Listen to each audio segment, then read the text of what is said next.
Oke, bismillahirrahmanirrahim. Assalamualaikum warahmatullahi wabarakatuh. Ketemu lagi dengan saya Yusuf Simbah dari ratakan.com dan simbah.com ya.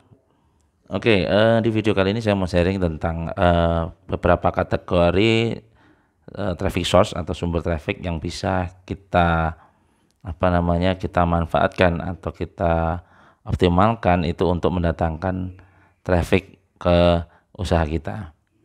Oke, dan insya Allah nanti bisa menjadi salah satu inspirasi teman-teman ya. Mau seperti apa mindsetnya untuk menggunakan traffic source ini. Yang pertama adalah traffic source yang tidak kita punyai dan tidak bisa kita kontrol.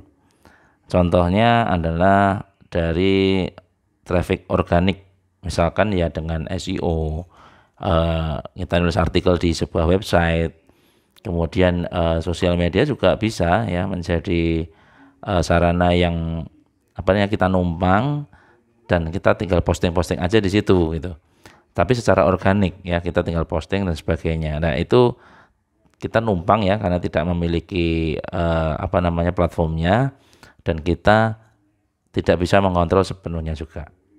Nah, yang kedua adalah traffic yang kita tidak punyai tapi kita bisa mengontrolnya. Nah, salah satu cara untuk mengontrolnya gimana nih? Karena kita nggak punya, yaitu dengan kita membayar jasa advertising pada mereka. Jadi kita jadi advertiser, kita beriklan di platform mereka. Nah, contoh-contohnya adalah seperti Facebook Ads, kemudian Google Ads, terus ada TikTok Ads ya, macam-macam gitu. Nah, di situ yang insya Allah bisa kita kontrol ya, karena di sana juga tiap platform itu sudah menyiapkan estimasi perhitungannya, berapa pengguna mereka dan berapa budgeting kita. Nah, insya Allah kita bisa mengontrolnya. Jadi yang pertama tadi adalah tidak kita punyai dan tidak bisa kita kontrol. Yang kedua adalah tidak kita punyai karena kita juga masih numpang dan tapi bisa kita kontrol ya, paling tidak dengan beriklan. Nah, yang ketiga itu adalah traffic yang kita punyai.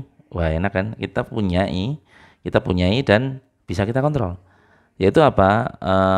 Kita punya wadah ya. Kita punya wadah, punya tempat untuk menyimpan database-database yang masuk dari dua traffic yang pertama tadi gitu.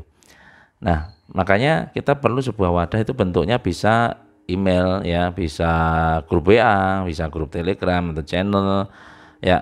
Jadi kita bisa mengontrol mereka dan kita bisa nawarin jualan kita kapan aja. Kita bisa juga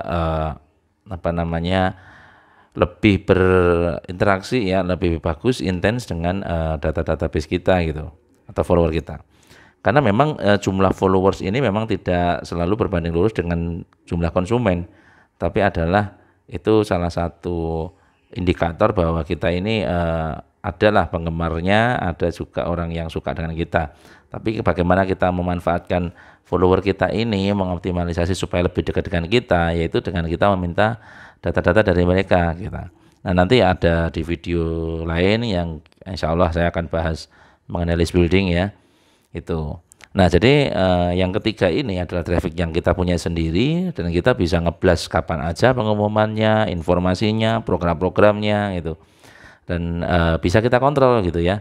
Kita mau arahkan kemana dan sebagainya. Orang kalau nggak cocok ya nanti tinggal unsubscribe gitu atau left dari grup begitu ya. Jadi memang ini berisi orang-orang yang memang minat dan serius sama kita.